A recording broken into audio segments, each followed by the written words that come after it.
샬롬, 유 선생의 구속사 천국열차, 유도순 목사님의 신구약 성경 파노라마를 낭독하고 있습니다. 지금은 열왕기하 파노라마 4장입니다.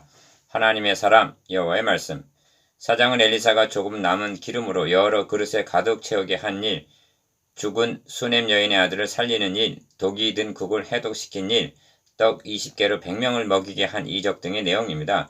중심점은 이렇게 향한 하나님의 사람에 있는데 11번이나 등장합니다. 우리는 하나님의 사람이란 말을 예사로 생각하는 경향이 있습니다만 엘리사가 어떤 사람입니까?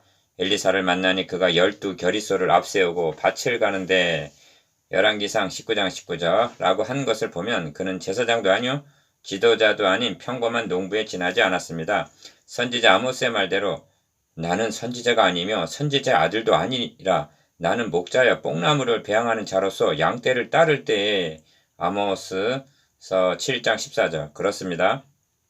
하나님께서는 그런 농부인 엘리사가 소떼를 따를 때 기름을 부어 너 엘리야를 대신하여 선지자가 되게 하라고 열왕기상 19장 16절 부르셔서 하나님의 사람이 되게 하셨던 것입니다. 그런데 핵심은 여호와의 말씀에 있습니다. 43절 하나님의 사람이란 여호와의 말씀을 대언하는 자입니다. 그러므로 중심점은 하나님의 사람이지만 핵심은 여호와의 말씀에 있는 것입니다. 여호사밧 왕은 여호와의 말씀이 그에게 있도다고 3장 12절 바로 보았던 것입니다. 여호와의 말씀이 없는 하나님의 사람이란 존재 이유가 없는 것입니다. 이를 세 단원으로 나누어 상고하겠습니다. 첫째 단원 1절에서 7절 믿음대로 되는 말씀, 둘째 단원 8절에서 37절 죽은 자를 살리시는 말씀, 셋째 단원 38절에서 44절 생명의 떡인 말씀, 첫째 단원 1절에서 7절 믿음대로 되는 말씀. 선지자의 제자들의 아내 중에 한 여인이 엘리사에게 부르짖어 이르되 당신의 종 나의 남편이 이미 죽었는데 당신의 종이 여호와를 경외하는 줄은 당신이 아시는 바니이다. 이제 빚준 사람이 와서 나의 두 아이를 데려가 그의 종을 삼고자 하나이다고 호소합니다. 1절 이 본문을 다룰 때 어떤 이는 이적을, 어떤 이는 축복을, 다른 이는 교훈을 보려고 할 것입니다. 그러나 구속사의 관점에서 볼 때에는 중심점이 하나님의 사람이 대언한 여호와의 말씀에 있는 것입니다. 문제는 여호와의 말씀에 대해 믿느냐 믿지를 않느냐 하는 반응인데 왜냐하면 엘리사 당시나 오늘날이나 하나님의 사람이 대언하는 여호와의 말씀을 믿지를 않는 불신의 시대이기 때문입니다. 엘리사는 그에게 너의 집에 무엇이 있느냐고 묻습니다. 기름 한 그릇 외에는 아무것도 없나이다 하자 2절 너는 밖에 나가서 모든 이웃에게 그릇을 빌리라. 빈 그릇을 빌리되 조금 빌리지 말고 너는 너의 두 아들과 함께 들어가서 문을 닫고 그 모든 그릇에 기름을 부어서 차는 대로 옮겨 놓으라고 말합니다. 3절 4절 하나님의 사람 엘리사는 그에게 돈이나 물질을 준 것이 아닙니다. 심지어 이적을 행하여 기름을 준 것도 아닙니다. 오직 그에게 있는 여호와의 말씀을 준 것입니다. 그 여인은 돈을 구했습니다. 그러나 하나님의 사람에게는 금이나 은은 없었습니다. 내게 있는 것으로 너에게 주노니 곧 여호와의 말씀을 준 것입니다. 이럴 경우 어떻게 반응할 것인가? 유대인은 표적을 구하고 헬라인은 지혜를 찾으나 우리는 십자가에 못 박힌 그리스도를 전하니 유대인에게는 꺼리끼는 것이요 이방인에게는 미련한 것이로되 오직 부르심을 받은 자들에게는 유대인이나 헬라인이나 그리스도는 하나님의 능력이요 하나님의 지혜니라고 고린도전서 1장 22절 말씀합니다. 그렇습니다. 엘리사의 말은 상식적으로나 인간의 이성으로 생각할 때에는 어리석고 미련한 일로 여겨졌을 것입니다. 그러므로 하나님의 사람 엘리사는 그에게 여호와의 말씀에 대한 믿음을 요구한 것입니다. 이 점이 빈 그릇을 빌되 조금 빌지 말라 한 말에 나타납니다. 어찌하여 조금 빌지 말고 많이 빌라 하는가? 믿음에도 정도의 차이가 있을 수가 있습니다. 그것이 믿음의 분량입니다. 기억, 첫째로 선지자의 제자의 아내는 믿고 말씀대로 순종할 것인가? 니은, 둘째는 선지자 제자의 아내는 빈 그릇을 얼마나 빌었을까요? 여인이 물러가서 그의 두 아들과 함께 문을 닫은 후에 그들은 그릇을 그에게로 가져오고 그는 부었더니 그릇에 다 찬지라. 여인이 아들에게 이르되 또 그릇을 내게로 가져오라 하니 아들이 이르되 다른 그릇이 없나이다 하니 기름이 곧 그쳤더라 합니다. 5절 6절 그때서 여인은 이럴 줄 알았으면 좀 더 빌었을 걸 하지는 않았을까요? 빌려온 그릇은 그녀의 믿음의 분량입니다. 준비된 크고 작은 모든 그릇들에는 말씀하신 대로 가득가득 채워졌습니다. 이 점에서 선지자 엘리사는 예수 그리스도를 예표합니다. 그리고 이 장면은 주님께서 항아리에 물을 채우라. 이제는 떠서 연회장에게 갖다 주라 하신 물로 포도주가 되게 하신 표적을 연상하게 합니다. 말씀이 육신을 입고 오셔서 우리의 죄값을 대속하여 주신 분이 예수 그리스도십니다. 만일 믿음으로 살지를 않는다면 죄값에 팔린 인간은 빚준 사람이 와서 나의 두 아이를 데려가 그의 종을 삼고자 하나이다. 1절 라고 한 대로 영원한 사탄의 종이 되고야 말 것입니다. 너는 가서 기름을 팔아 빚을 갚고 남은 것으로 너와 너의 두 아들이 생활하라. 7절 둘째 단은 8절에서 37절 죽은 자를 살리시는 말씀.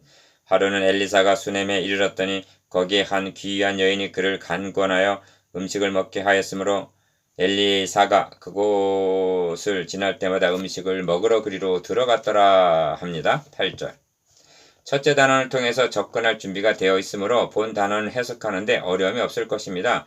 수넴 여인은 엘리사를 가리켜 이 사람은 하나님의 거룩한 사람인 줄을 내가 아노니 9절 하고 엘리사가 누구인 줄을 알았다는 점입니다. 그러므로 그는 하나님의 사람을 영접한 것입니다. 이 점에서 하나님의 사람과 여호와의 말씀이라는 두 주제의 불가피성을 상기할 필요가 있습니다. 첫째로 수넴 여인은 엘리사가 하나님의 사람이라는 점을 알고 영접을 했습니다. 아합은 엘리야를 가리켜 이스라엘을 괴롭게 하는 자여 너냐? 열왕기상 18장 17절 나의 대적이여 너가 나를 찾았느냐? 열왕기상 21장 20절 라고 말했습니다. 이러한 시대적인 배경에 엘리야를 또는 엘리사를 하나님의 사람으로 인정하고 영접한다는 것은 작은 믿음이 아닌 것입니다.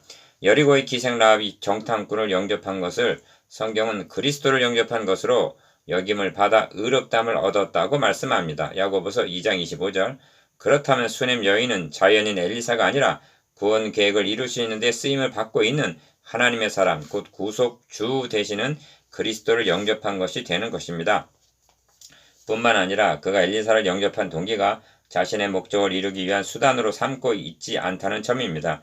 이 점이 엘리사가 너가 이같이 우리를 위하여 세심한 배려를 하는도다. 내가 너를 위하여 무엇을 하랴? 왕에게나 사령관에게 무슨 구할 것이 있느냐고 물었을 때 나는 내 백성 중에 거주하나이다. 즉 아무 구할 것도 없고 이대로 족하다는 말에 나타납니다. 다시 말하면 아들이 없는 그가 아들을 얻을까 하여 하나님의 사람을 영접한 것이 아니었다는 점입니다. 이 믿음이 하나님께서 욥을 칭찬하실 때 말씀하신 순전한 신앙인 것입니다. 그런데 하나님께서는 그가 아들이 없는 것을 아시고 구하지 않은 아들을 선물로 주셨습니다. 그런데 웬일인가? 그 아들이 죽은 것입니다. 여인은 내가 내 주께 아들을 구하더이까 28절 아들은 왜 주셨다가 취해 가십으로 이 고통을 당하게 하십니까? 라는 뜻입니다. 엘리사가 죽은 자를 살리어 너희 아들을 데리고 가라 하니 여인이 들어가서 엘리사의 발 앞에서 땅에 엎드려 절하고 아들을 안고 나가니라 합니다. 36절 37절 이렇게 하신 여기에 두 번째 주제인 여호와의 말씀이 대두되는 것입니다. 엘리사를 하나님의 사람인 줄 알고 9절 영접한 여인에게 이번에는 그의 입에 있는 여호와의 말씀이 진실한 줄을 깨닫게 하시라는 것입니다. 이는 사르밧 과부의 아들이 죽었다가 살아난 사건을 통해서도 나타나고 있는데 여인이 엘리야에게 이르되 내가 이제야 당신은 하나님의 사람이시오 당신의 입에 있는 여호와의 말씀이 진실한 줄 아노라고 열왕기상 17장 24절 고백합니다. 그렇습니다. 이 사건을 통해서 성경이 계시하고자 하는 바는 엘리사가 하나님의 사람이라는 것과 그의 입에 있는 여호와의 말씀이 진실하다는 것을 드러내게 하시려는 것입니다. 그리고 하나님의 의도는 선지자의 제자의 아내나 수넴 여인에 국한된 것이 아니라 이스라엘의 왕 여호람과 백성들이 알고 깨닫고 여로보암의 길에서 돌아오기를 바라시는 데 있는 것입니다. 또한 기록된 말씀이 선포되는 그 시대마다 깨닫고 잘못된 길에서 하나님께로 돌아오기를 원하는 데 있습니다. 이 점에서 주님께서 죽은 나사로를 살리신 의도를 생각하게 합니다. 주님은 이 말씀 하옵는 것은 물러선 무리를 위함이니 곧 아버지께서 나를 보내신 것을 그들로 믿게 하려 함이니이다 하십니다. 요한복음 11장 42절 그러나 엘리사 시대 사람들도 주님 당시도 이런 표적을 보고도 믿지를 않았던 것입니다. 그렇다면 오늘의 시대를 살아가는 사람들과 우리는 어떠냐고 묻게 됩니다. 셋째 단은 38절에서 44절 생명의 떡인 말씀 엘리사가 다시 길갈에 이르니 그 땅에 흉년이 들었는데 엘리사가 두 가지 표적을 행합니다. 첫째는 사환에게 큰 솥을 걸고 선지자의 제자들을 위하여 국을 끓이라 합니다. 38절. 한 사람이 들 호박을 따서 썰어 국 끓이는 솥에 넣었는데 39절. 그것은 먹을 수 없는 독이 있는 식물이었습니다. 이를 모르고 무리에게 먹게 했더니 무리가 국을 먹다가 그들이 외쳐 이르되 하나님의 사람이여 솥에 죽음의 독이 있나이다 합니다. 40절. 이것이 문제입니다. 엘리사가 그러면 가루를 가져오라 하여 솥에 던지고 퍼다가 무리에게 주어 먹게 하라 하매 이에 솥 가운데 독이 없어지니라 합니다. 41절. 두 번째 표적은 어떤 사람이 보리떡 20개와 또 자루에 담은 채소를 하나님의 사람에게 드린지라 그가 이르되 무리에게 주어 먹게 하라. 42절. 하니 어찌 이것을 100명에게 주겠나이까 합니다. 엘리사는 여호와의 말씀이 그들이 먹고 남으니라 하셨느니라 합니다. 43절. 그가 그들 앞에서 주었더니 여호와께서 말씀하신 대로 먹고 남았더라 합니다. 44절. 본문을 다룰 때 조심해야 할 점은 엘리사에게 초점을 맞춰 그를 축켜 세우거나 어떤 물질 축복을 이끌어 내려 해서는 아니 된다는 점입니다. 주님께서 이 성경이 곧 내게 대하여 증언하는 것이로다. 요한복음 5장 39절라고 하신 말씀은 구약 성경을 해석하는 원리가 됩니다. 그러므로 엘리사의 사역에서 장차 예수 그리스도께서 행하실 예표적인 사역을 보게 되는 것은 자연스러운 일입니다. 이는 요셉의 사역에서도 보는 바인데 흉년에 저장해 놓았던 양식을 풀어서 먹인 것은 양식이 없어서 기근이 아니라 하나님의 말씀을 듣지 못해 기근이라 하신 대로 생명의 떡으로 먹여주실 그리스도에 대한 예표였던 것입니다. 요셉은 말합니다. 당신들이 나를 이곳에 팔았다고 해서 근심하지 마소서, 한탄하지 마소서. 하나님의 생명을 구원하시려고 나를 당신들보다 먼저 보내셨나이다. 창세기 45장 5절. 그러므로 본다는 우리에게 주시는 메시지는 의무는 죽이는 것이지만 은혜는 살리는 것이라는 것과 여호와의 말씀은 생명의 양식이요 생명의 떡이라는 불변의 진리입니다. 4장을 마치기 전에 다시 한번 상기해야 할 점은 하나님의 사람과 여호와의 말씀의 중요성입니다. 하나님께서는 어느 시대나 여호와의 말씀을 전하기 위하여 하나님의 사람을 세우시기 때문입니다. 당시 북쪽 이스라엘에 하나님의 사람 엘리야와 엘리사를 보내셨습니다. 이들을 보내신 목적은 기사 이적을 행하라고 보내신 것이 아닙니다. 여로보암의 길에서 돌이켜 하나님께로 돌아오라는 여호와의 말씀을 전하기 위해서인 것입니다. 갈멜산에서 엘리야는 이 백성으로 주 여호와는 하나님이신 것과 주는 그들의 마음으로 돌이키게 하시는 것을 알게 하옵소서라고 기도했습니다. 그때 하나님께서는 그래 내가 바라는 것이 그것이다 하는 표적으로 불러 응답하셨던 것입니다. 그러므로 하나님의 말씀이 숨거나 혼잡된 시대는 암흑 시대인 것입니다. 그 시대마다 세움을 받아 하나님의 말씀을 대언하는 하나님의 사람들의 사명이란 얼마나 영광스러운 것입니까? 또한 얼마나 중한 책임입니까? 이를 불신한다는 것은 얼마나 큰 죄악입니까? 이것이 하나님의 사람 여호와의 말씀입니다.